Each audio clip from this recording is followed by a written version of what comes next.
오늘 추수감사절을 맞이해서 한 해를 마감하는 이 시점에서 올 한 해 내려주신 하나님의 사랑과 은혜에 감사드리면서 우리는 땡스기빙 데이 미사를 봉헌하고 있습니다.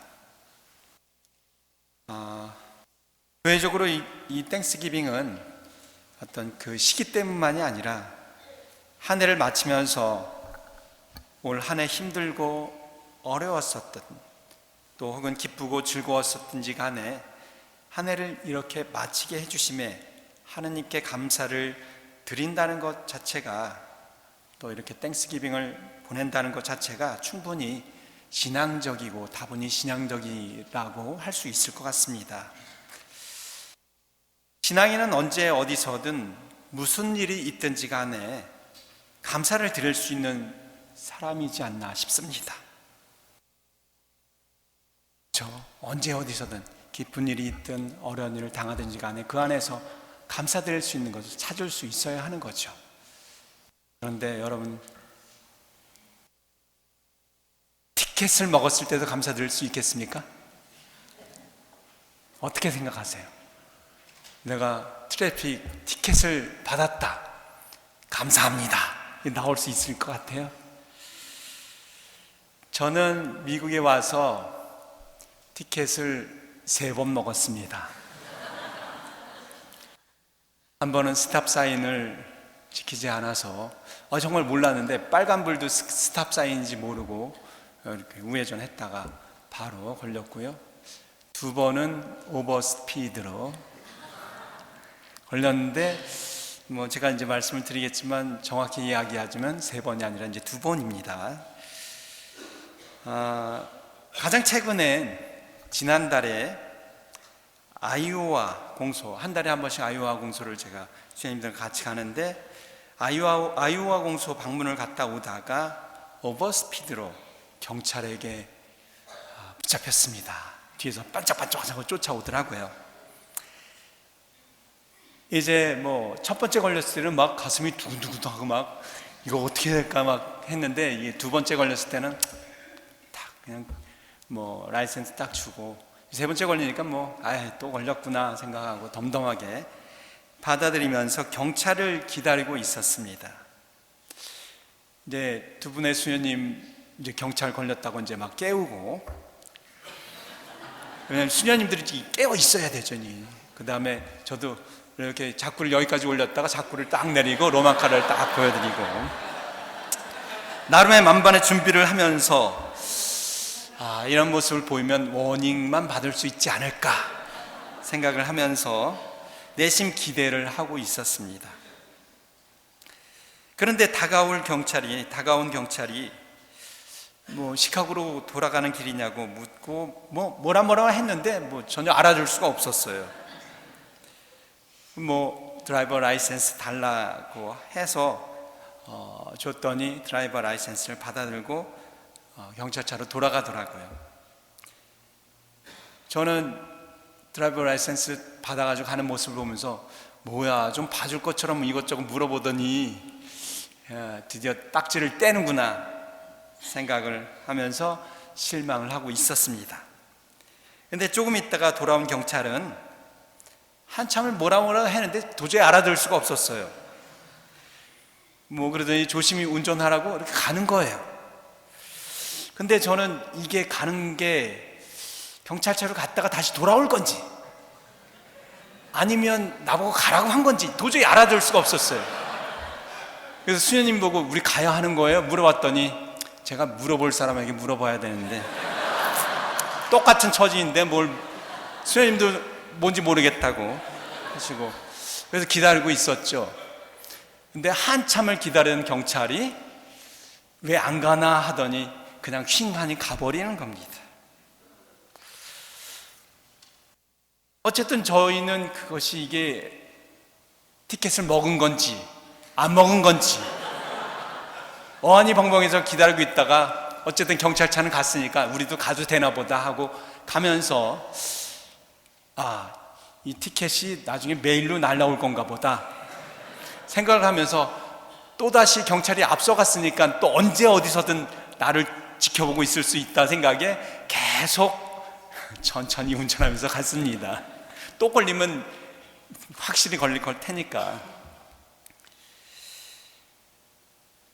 어쨌든 저는 그 덕분에 과속 운전을 하지 않고 돌아왔습니다. 돌아와서 사람들에게 물어봤습니다. 이게 무슨 상황입니까? 이게 메일로 이 티켓이 날라올 겁니까? 아닙니까? 그랬더니 신부님 워닝만 받은 것 같은데요 라고 이야기를 여러 사람이 했습니다. 그래서 저는 이게 워닝이면 우리는 땡큐 소리도 못했는데 갑자기 무안해지기 시작했습니다. 부끄러워지기 시작했고 땡큐 소리도 못하고 가만히 멀뚱멀뚱 셋 다 쳐다보고 출발해도 되는 건지 안 되는 건지도 모르고 있는 그 상황이, 그 경찰이 우리가 말을 못 알아들어서 그랬거니 생각하면 좀 괜찮은데, 말도 알아들으면서 저 사람들 정말 아나무인격으로 땡큐 소리도, 워닝을 줬는데도 땡큐 소리도 안 했구나 이렇게 생각하면 어떡할까, 왠지 좀 미안해지면서 부끄러워졌습니다. 그래서 수녀님들하고 이야기를 하면서 나중에 혹시 또 이런 경우가 발생하면 무조건 땡큐라고 하자. 왜냐하면 워닝을 받은 건데 땡큐 소리 안 하는 그런 아나무인의 사람은 되지 않도록 우리가 좀 하자라는 이야기를 나눴는데, 저는 갑자기 그런 모렴치한 사람이 되었다라는 생각을 하니까 좀 부끄러워졌습니다.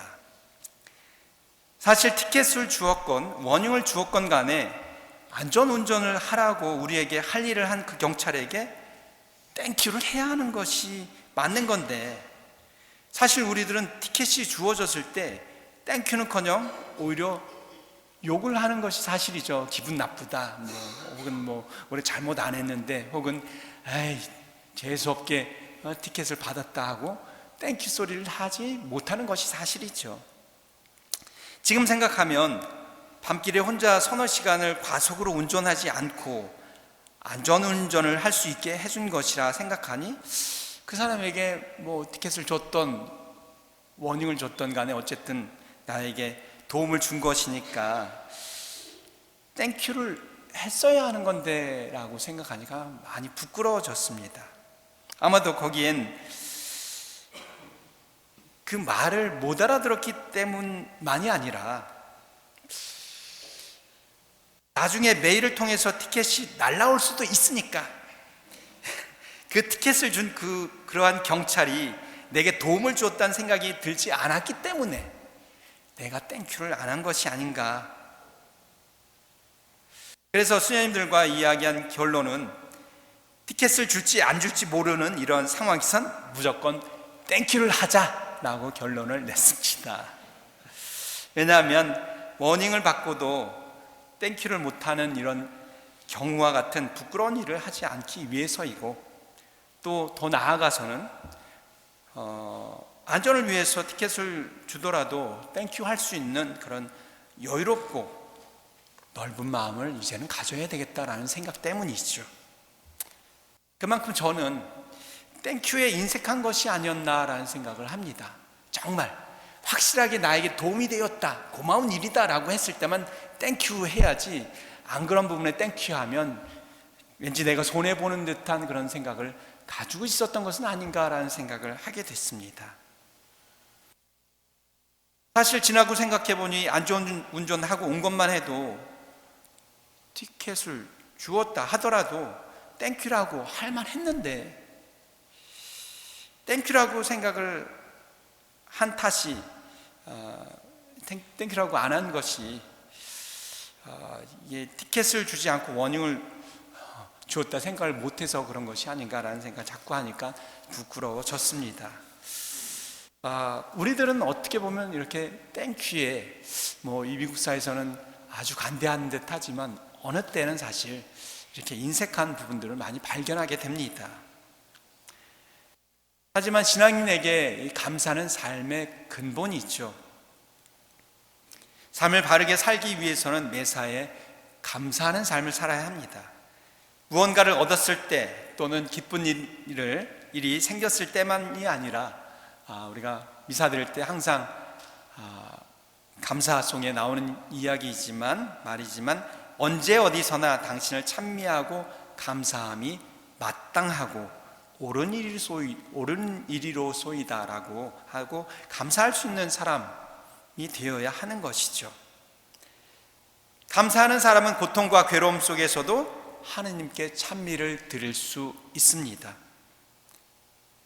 우리가 이 미사를 드리고 있는데 이 미사의 원형인 최후의 만찬 때 예수님께서는 빵을 당신의 몸으로 축성하면서 하나님께 봉헌했지만 그 당신의 몸을 쪼개내면서도 그 시간 하나님께 감사를 드리셨습니다.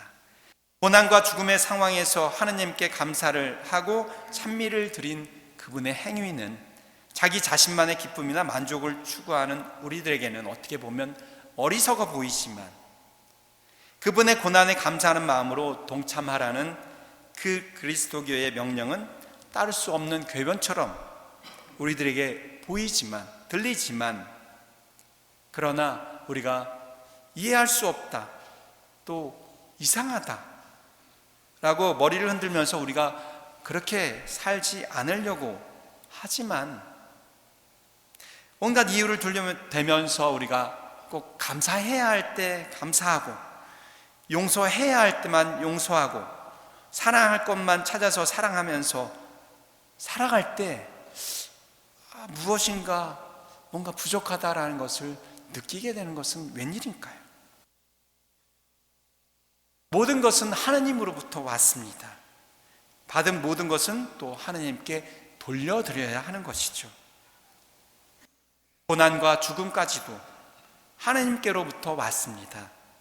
그렇기 때문에 고난과 죽음까지도 인생에서 당하는 어려움과 고통 또한 우리 인생에서 우리는 감사해야 할 일인 것이죠. 그 모범을 보여준 사람이 예수님 이전에 욥입니다. 욥은 이 세상 안에서 떵떵거리고 살아갈 그런 삶을 살았지만 한순간에 모든 재산과 자신 가족들까지도 잃게 됩니다. 하지만 욥은 이렇게 하나님께 고백을 합니다. 알몸으로 어머니 배에서 나온 이 몸 알몸으로 그리 돌아가리라. 주님께서 주셨다가 주님께서 가져가시니 주님의 이름은 찬미 받으소서라고요. 오늘 복음에서 예수님께서는 10사람의 나병 환자를 낫게 하십니다. 병에서 나음을 받은 10사람 중에서 단 한 사람만이 예수님께 돌아와서 감사를 드립니다. 감사를 드린 사람과 안 드린 사람의 비율은 9대 1입니다. 단 10%만 감사를 드렸어요. 그래서 예수님께서는 나병에서 나은 사람 10이 아니냐, 왜 9은 어디 갔느냐, 예수님께서 어떻게 보면 서운하게 생각하실 만할 것 같습니다. 그런데 이 비율은 어쩌면 우리 모두의 마음 상태인 것 같습니다. 어려운 일에 부딪히면 주님께 매달면서 평생 주님만을 믿고 따르겠다고 다짐하면서 도와달라고 주님의 바지 끄댕이를 붙잡고 늘어지지만 막상 일이 잘 풀렸다 싶으면 그 마음은 온데간데 없이 사라지고 예전 생활로 돌아가 감사를 잊기 일쑤인 우리의 마음, 오늘 감사하는 마음으로 고백하다가 내일 언제 그런 일이 있었어? 나 몰라라 하는 그런 우리의 마음 상태를 이 10명의 나병 환자가 표현한 것이 아닌가 싶습니다. 그래서 이 복음은 그러한 우리들에게 들려주는 기쁜 소식입니다. 그러면서도 이 복음은 우리의 마음에는 그런 9대 1, 단 10%만 감사드리고 있는 그런 주님께로 향하는 마음이 그래도 10%라도 있음을 단적으로 보여주고 있는 것이 아닌가 싶습니다. 세상을 살기 싫다, 보기 싫은 사람 많아 못 살겠다, 그래서 여기 나오기 싫다, 떠나고 싶다, 불평하는 사람들의 마음 안에는 그래도 세상에 머물고 싶은, 세상을 사랑하고 싶은, 또 힘들고 어렵지만 그래도 이 삶에 감사하고 싶은 마음이 10%라도 있다라는 것이 아닐까 싶습니다. 신랄같이 연약한 이 마음이 사실은 우리의 존재 전부를 붙들고 그래도 살아가도록 용기와 희망의 불씨를 지피고 있다라는 것이죠. 그래서 예수님께서 감사하러 온 이 한 명의 나병 환자를 극구 칭찬하셨다면 병이 낫고도 감사하러 오지 않은 이 9명을 탓하거나 그들을 혼내기 위해서 이 복음을 쓰신 것이 아니라 10 중에 하나라도 우리 마음 중에 10%라도 감사하는 마음으로 살아라. 그러면 너희에게 구원이 있을 것이다 라는 것으로 우리들에게 이 복음을 들려주는 것은 아닌가 싶습니다. 바로 그러한 예수님의 마음으로 다만 10%라도 감사하는 마음으로 살아라라는 10%라도 돌아온 사람에게 구원이 있다라고 말한 그런 예수님의 시각으로 마음으로 이 세상을 바라보라는 이야기가 아닐까 싶습니다. 그런 마음으로 이 세상을 바라보고 사람들을 대하라는 이야기가 아닐까 싶습니다. 힘들고 어려운 세상이지만 감사하는 마음으로 그러한 마음으로 살아갈 때 우리는 살아갈 수 있습니다. 예수님께서 감사하러 온 한 사람을 칭찬하면서 다른 9명의 행방을 물으시는 것은 우리 모두의 행방을 찾으시는 목소리라 생각됩니다. 이 복음의 대상은 바로 우리 모두입니다. 우리는 감사하면서 살아야 하는 것이죠. 우리는 바로 그런 마음을 가지고 있습니다. 다만 10%라도. 그리스도인은 매사에 감사를 드리며 살아가는 존재입니다. 하지만 기쁠 때만이 아니라 슬플 때도 감사하며 산다는 것이 쉬운 일이 아니죠. 제가 아까 말씀드렸지만 이제 티켓 먹어도 땡큐 할 수 있습니까? 정말로? 그래야 되는 거죠. 그렇지만 고통의 바다라고 일컬어지는 인생길에서 우리는 고민도 많고 불평과 불만도 많습니다. 더러는 만나는 사람이 짜증스럽고 미워 보이기도 합니다. 그런 세상에서 제게 고민을 주셔서, 제게 병을 주셔서, 나에게 불행을 주셔서, 나에게 마음 아프게 하는 사람을 주셔서 감사합니다 하고 기도한다는 것은 어쩌면 거의 불가능해 보입니다.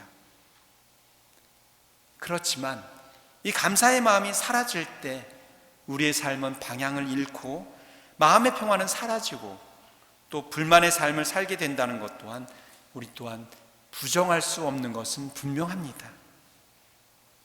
그렇기 때문에 감옥에 갇힌 바오로 사도는 신도들에게 편지를 보내면서 진정 평화를 원한다면 아무 걱정하지 말고 매사에 감사하도록 시도해 보라고 우리들에게 모범을 보여주셨습니다. 감히 감사해 보라고. 그러면 감히 느끼지 못했던 하느님의 평화를 느낄 수 있을 것이라고. 아무 걱정도 하지 마십시오. 언제나 감사하는 마음으로 기도하고 간구하며 여러분의 소원을 하느님께 아뢰십시오. 그러면 사람으로서는 감히 생각할 수도 없는 하느님의 평화가 그리스도 예수를 믿는 여러분의 마음과 생각을 지켜주실 것입니다 하고 감옥에 갇혀있는 바오로 사도가 그렇지 않은 신자들에게 위로와 평화와 격려와 힘을 줍니다. 감사의 마음이 결코 바래질 수 없는 고통스러운 감옥에서 감사의 삶을 살 것을 당부하는 바오로 사도에게서 고통을 견디고 마음의 평화를 누리는 참된 그리스도인의 모습을 보게 됩니다. 그리스도인은 바로 이렇게 늘 기뻐하고 감사하면서 살아가는 존재입니다. 자기가 지금 당하고 있는 고통과 십자가와 좋은 친구만이 아니라 귀찮은 친구들 주신 하느님께 감사의 기도를 올릴 수 있는 존재라는 것이죠. 한 해를 돌아봅시다.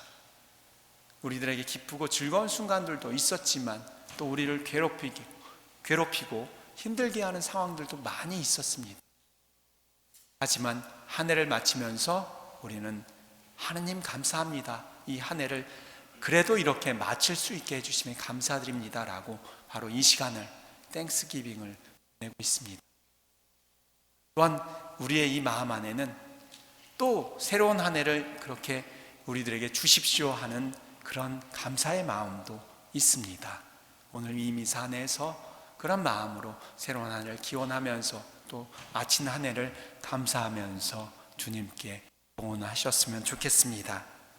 프란치스코 성인은 태양의 창가를 통해서 우리들에게 하나님께 주신 모든 피조물들에 대해서 감사를 드리고 있습니다. 하나님께 찬미를 드립니다. 제가 언젠가 그런 말씀 드렸죠. 엄청 추울 때 어느 신자가 매서운 추위야 냉기야 찬미해라 라는 거를 보내주셨다고 해서 막 웃으면서도 느끼는 바가 있었다고 했는데, 우리들에게 자연은 좋은 것만 주지는 않죠. 태양도 때로는 감사하지만 때로는 더위 때문에 힘들어질 수도 있고, 시원한 바람이 좋을 때도 있지만 우리에게 추위를 주기 때문에 힘들 수도 있습니다. 하지만 그 바람도 태양도 찬미하신 프란치스코의 마음, 바로 그것이 우리에게 필요하지 않을까 싶습니다. 프란치스코 성인은 하느님을 찬미할 새로운 이유를 매일매일 찾으면서 일생을 보냈습니다. 그는 무슨 일이 일어나면 좋은 일이든 나쁜 일이든 중요하든 그렇지 않든 항상 하느님께 찬미를 드렸습니다. 그는 예쁜 것이든 미운 것이든 아주 특별한 것이든 평범한 것이든 무엇을 보든지 하느님께 찬미를 드렸습니다. 해가 빛날 때는 그 빛남을, 비가 올 때는 그 빛나지 않음을 하느님께 찬미 드렸습니다. 그는 자기가 건강할 때 건강함을, 건강하지 않을 때는 그 병을 하느님께 찬미 드렸습니다. 그는 자기를 사랑하는 사람, 경멸하는 사람들로 하느님께 찬미를 드렸습니다. 그는 동물, 새, 나무, 꽃, 땅 위의 풀과 돌들로 하느님께 찬미를 드렸습니다. 그는 하느님의 사랑을 얻으려고 노력하지 않았고 그것을 찾으려고도 하지 않았습니다. 대신 그는 그것을 그저 기념했고 주위에 있는 모든 것을 보면서 찬미드릴 이유를 찾았습니다. 그렇게 함으로써 그는 자신이 찬미하였던 사랑을 더 깊이 깨닫게 되었고 더 기도에 몰입하게 되었습니다. 오늘 복음에 나온 한 명의 나병 환자, 그는 찬미를 드렸고 감사를 드렸기 때문에 다른 사람이 얻은 병 구원에 뿐만 아니라 자신의 영혼의 구원까지도, 삶의 구원까지도 얻었습니다. 우리 또한 새로운 한 해를 맞이하면서 새로운 한 해 안에 이런 주님의 구원의 삶이 함께 할 수 있도록 늘 감사하는 삶을 살 수 있는 은총을 달라고 하나님께 이 미사 안에서 청할 수 있어야 하겠습니다. 아멘.